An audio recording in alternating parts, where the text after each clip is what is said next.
Insulin is an extremely important hormone that's produced by your pancreas. It has many functions, such as allowing your cells to take in sugar from your blood for energy. However, living with chronically high levels of insulin, also known as hyperinsulinemia, can lead to excessive weight gain and serious health problems like heart disease and cancer. High blood insulin levels can also cause your cells to become resistant to the hormone's effects. This condition, known as insulin resistance, leads your pancreas to produce even more insulin, creating a precarious cycle. If your doctor has advised you to lower your insulin levels, here are 14 things you can do.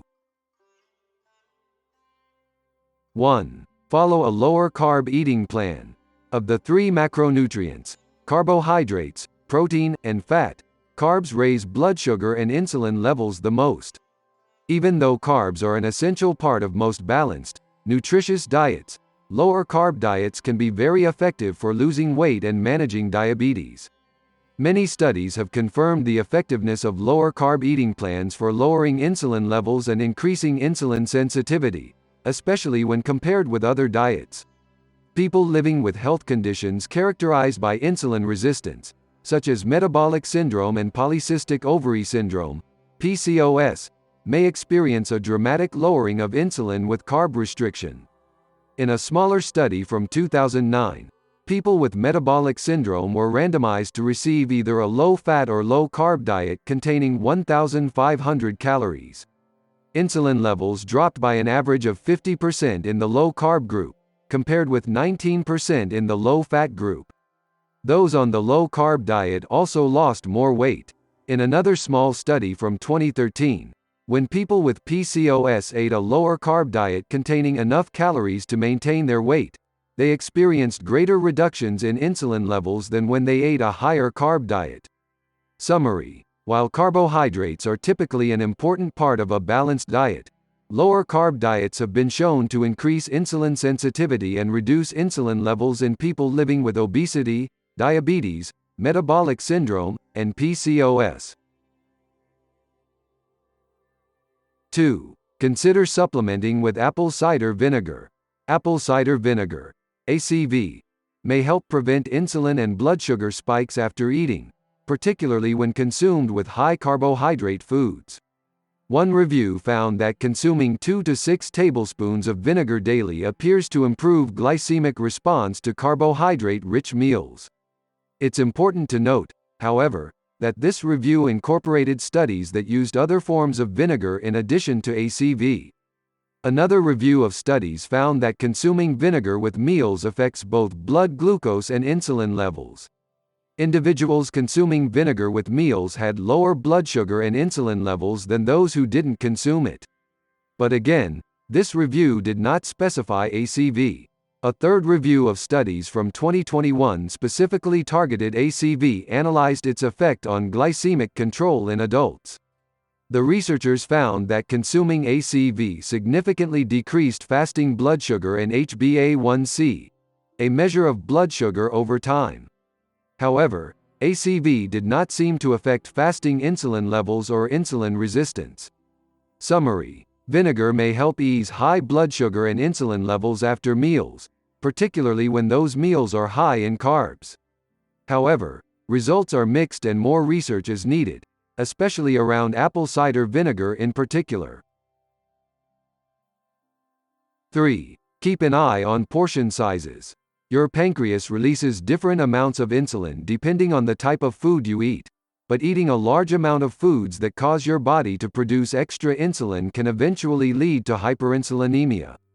This is of particular concern for people who are already living with obesity and insulin resistance. In one small 2017 study, otherwise healthy people classified as having either a normal BMI or a higher BMI each ate meals with different glycemic loads for a few days. Researchers found that while the meals with a higher glycemic load, those with more sugar and carbs, spiked everyone's blood sugar, the blood sugar of individuals with BMIs in the obese category stayed elevated longer. Consuming fewer calories has consistently been shown to increase insulin sensitivity and decrease insulin levels in people living with excess weight and obesity, regardless of the type of diet they consume. One small study from 2012 analyzed different weight loss methods in 157 people living with metabolic syndrome, which is a group of conditions that include a larger waist circumference and high blood sugar. The researchers found that fasting insulin levels decreased by 16% in the group that practiced calorie restriction and 12% in the group that practiced portion control. Even though calorie restriction has been shown to ease excess insulin levels, it's a good idea to seek the help of a nutritionist or doctor before making any dietary changes to be sure you aren't missing out on any important macro or micronutrients. Summary: reducing calorie intake can help lower insulin levels in people living with excess weight or obesity who have type 2 diabetes or metabolic syndrome. 4. Lower your intake of all forms of sugar. Sugar may very well be the most important ingredient to keep an eye on if you're trying to lower your insulin levels. Diets high in added sugar are associated with insulin resistance and may promote the development of metabolic disease. In a small study from 2009, otherwise healthy people were tasked with eating an increased amount of either candy, sugar, or peanuts, fat. The candy group experienced a 31% increase in fasting insulin levels, while the peanut group had a 12% increase. In another small study from 2014, otherwise healthy adults consumed jams containing varying amounts of sugar. The adults who consumed high-sugar jams saw their insulin levels rise significantly as compared with those who ate the lower sugar jams. Fructose is a type of natural sugar found in table sugar, honey, fruit, corn syrup, agave, and syrup. While some studies have singled out fructose as particularly harmful for blood sugar control and insulin resistance, there isn't enough evidence to suggest fructose is more harmful than other types of sugars when consumed in moderate amounts. Indeed, one study found that replacing glucose or sucrose with fructose actually lowered peak post-meal blood sugar and insulin levels, especially in people with prediabetes or type 1 or type 2 diabetes. Summary: a high intake of sugar in any form has been shown to increase insulin levels and promote insulin resistance if consumed for a length of time. 5. Prioritize physical activity. Engaging in regular physical activity can have powerful insulin-lowering effects. Aerobic exercise appears to be very effective at increasing insulin sensitivity in people living with obesity or type 2 diabetes. One study looked at the effect of sustained aerobic exercise versus high-intensity interval training on metabolic fitness in men with obesity. Although both groups experienced improvements in fitness, only the group that performed sustained aerobic activity experienced significantly lower insulin levels. There's also research showing that resistance training can help decrease insulin levels in older adults and people who are more sedentary. And lastly, combining aerobic and resistance exercise may be the best choice when it comes to positively affecting insulin sensitivity and levels. Summary: aerobic exercise, strength training, or a combination of both may help lower insulin levels and increase insulin sensitivity. 6. Try adding cinnamon to foods and beverages. Cinnamon is a delicious spice loaded with health-promoting antioxidants. Recent studies suggest that both individuals living with insulin resistance and those with relatively normal insulin levels who supplement with cinnamon may experience enhanced insulin sensitivity and decreased insulin levels. In one small, well-designed study, women with PCOS who took 1.5 grams of cinnamon powder daily for 12 weeks had significantly lower fasting insulin and insulin resistance than women who took a placebo. In another small, well-designed study, individuals living with type 2 diabetes who took 500 milligrams of cinnamon powder twice daily for 3 months had lower fasting insulin and insulin resistance than those who took a placebo. Improvements in insulin and insulin sensitivity were most pronounced for individuals with higher BMIs. It's important to note that there is no recommended dose of cinnamon that has been tested across the board, and not all studies have found that cinnamon helps lower insulin levels or increases insulin sensitivity.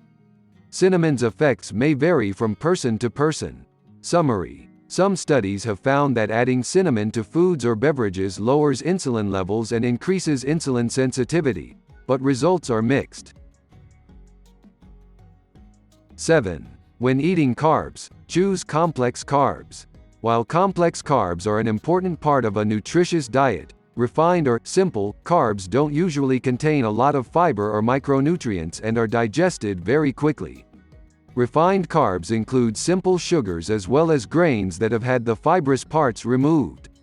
Some examples are cereal with added sugar, highly processed fast foods, foods made with refined flour like certain breads and pastries, and white rice.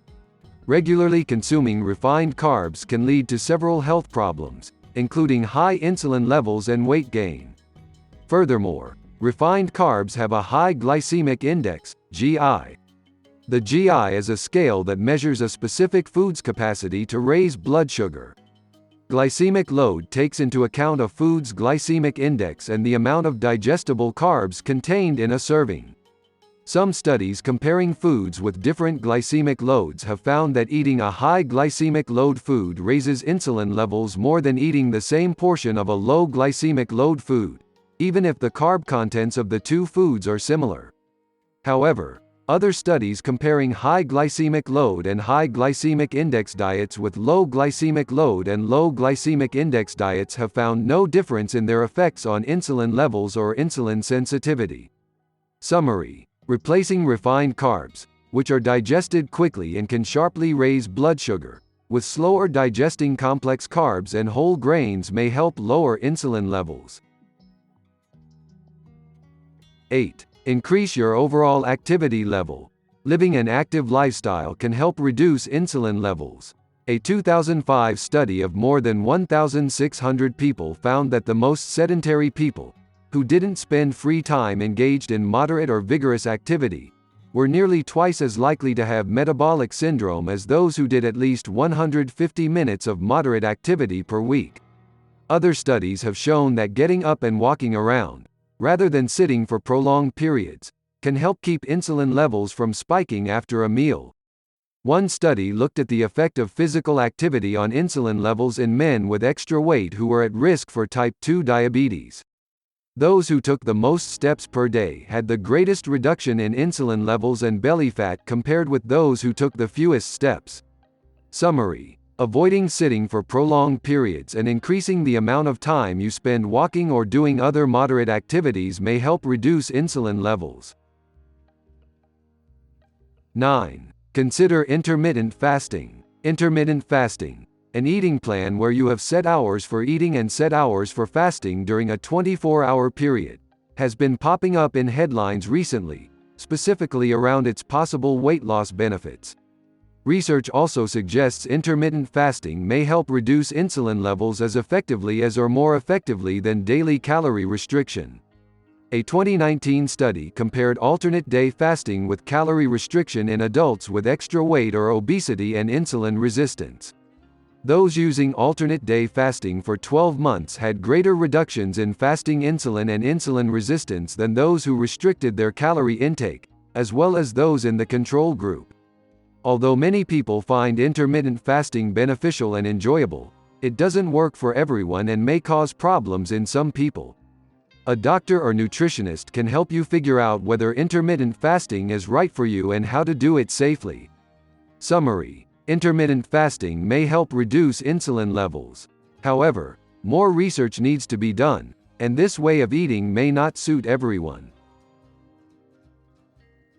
10. Increase soluble fiber intake. Soluble fiber provides a number of health benefits, including aiding in weight loss and reducing blood sugar levels.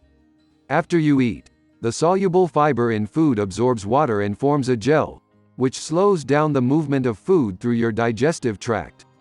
This promotes feelings of fullness and keeps your blood sugar and insulin from rising too quickly after a meal.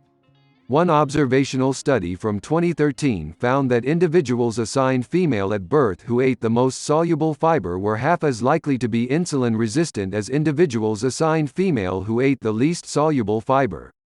Soluble fiber also helps feed the friendly bacteria that live in your colon, which may improve gut health and reduce insulin resistance. In a 6-week controlled study of older women with obesity, those who took flaxseed, which contains soluble fiber, experienced greater increases in insulin sensitivity and lower insulin levels than women who took a probiotic or placebo.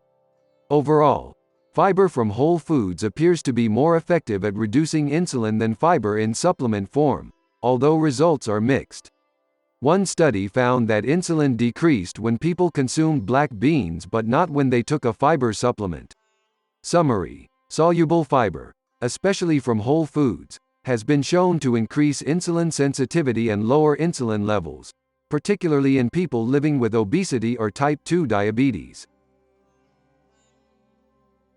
11. Concentrate on weight loss, if advised. The distribution of fat throughout your body is determined by age, sex hormones, and genetic variation. An overabundance of belly fat, also known as visceral or abdominal fat, in particular is linked to many health issues. Visceral fat can promote inflammation and insulin resistance, which drives hyperinsulinemia. A small study from 2013 suggests that losing visceral fat can lead to increased insulin sensitivity and lower insulin levels. Interestingly, another small study from 2013 found that people who lost abdominal fat retained the benefits for insulin sensitivity even after regaining a portion of the belly fat. There is no way to specifically target visceral fat when losing weight. However, visceral fat loss is linked to subcutaneous fat loss, so when you lose weight in general, you'll likely also lose visceral fat. Furthermore, studies show that when you lose weight, you lose a higher percentage of visceral fat than fat throughout the rest of your body. If your doctor has advised you to lose weight, talk with them about the best weight loss program for you. Summary: if your doctor advises you to do so, losing visceral fat can increase insulin sensitivity and help reduce your insulin levels. While you can't target visceral fat specifically, when you lose weight overall, you lose visceral fat as well. 12. Incorporate green tea into your diet. Green tea contains high amounts of an antioxidant known as epigallocatechin gallate, EGCG, which may help fight insulin resistance. In a 2016 study, postmenopausal individuals living with obesity and high insulin levels who took green tea extract experienced a small decrease in insulin over 12 months, while those who took a placebo had increased insulin levels following the intervention. In a 2013 review, researchers reported that green tea appeared to significantly lower fasting insulin levels in high-quality studies. However, there are other high-quality studies on green tea supplementation that have not shown a reduction in insulin levels or increased insulin sensitivity. Summary: several studies have found that green tea may increase insulin sensitivity and decrease insulin levels, but results are mixed. 13. Eat more fatty fish. There are many reasons to consume fatty fish like salmon, sardines, mackerel, herring, and anchovies. They provide high-quality protein and are some of the best sources of long-chain omega-3 fats, which offer many health benefits.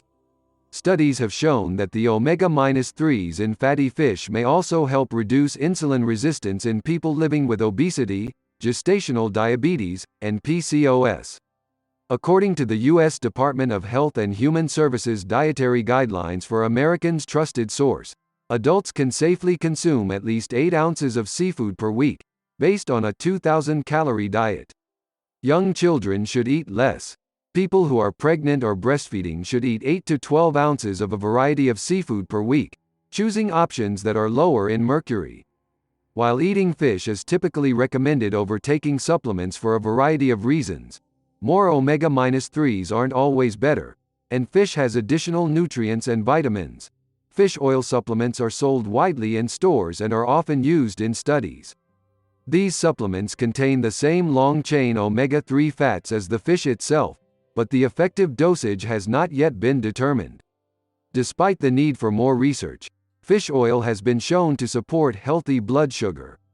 One small 2012 study in individuals with PCOS found a significant 8.4% decrease in insulin levels in a group who took fish oil, compared with a group who took a placebo.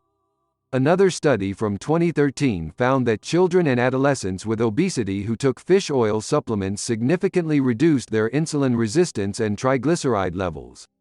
Finally, a review of 17 studies found that taking fish oil supplements is associated with increased insulin sensitivity in people living with metabolic disorders. Summary: the long-chain omega-3s in fatty fish may help reduce insulin resistance and insulin levels, especially in those with metabolic disorders. While fish oil supplements are sold widely and often used in studies, the effective dosing has not yet been determined. 14. Get the right amount and type of protein. Consuming adequate protein at meals can be beneficial for controlling your weight and insulin levels. In a small study from 2015, premenopausal individuals living with obesity had lower insulin levels after consuming a high-protein breakfast compared with a low-protein breakfast. They also felt fuller and ate fewer calories at lunch. However, protein stimulates insulin production so that your muscles can take up amino acids. Therefore, eating very high amounts over a prolonged period may lead to higher insulin levels in otherwise healthy individuals. A larger study from 2018 shed some light on these diverging results. When it comes to protein, dietary patterns are important. For instance, researchers found that individuals who ate a majority of plant proteins were less likely to develop type 2 diabetes, while individuals who ate a lot of protein in the form of red meat had a greater likelihood of living with or developing type 2 diabetes. So while protein is important, eating a variety of protein that isn't overly processed and is nutrient-dense is even more important. Summary: eating a variety of nutritious protein sources may help with insulin sensitivity, but moderation is key. Bottom line: if your doctor has advised you to find ways to lower your insulin levels, they will most likely have a plan to help you accomplish that goal. Eating fewer refined carbs and sugars, eating more fibrous and nutrient-dense foods, getting enough exercise, and occasionally supplementing with natural helpers like green tea and cinnamon can help you get on track and stay there until you reach that goal.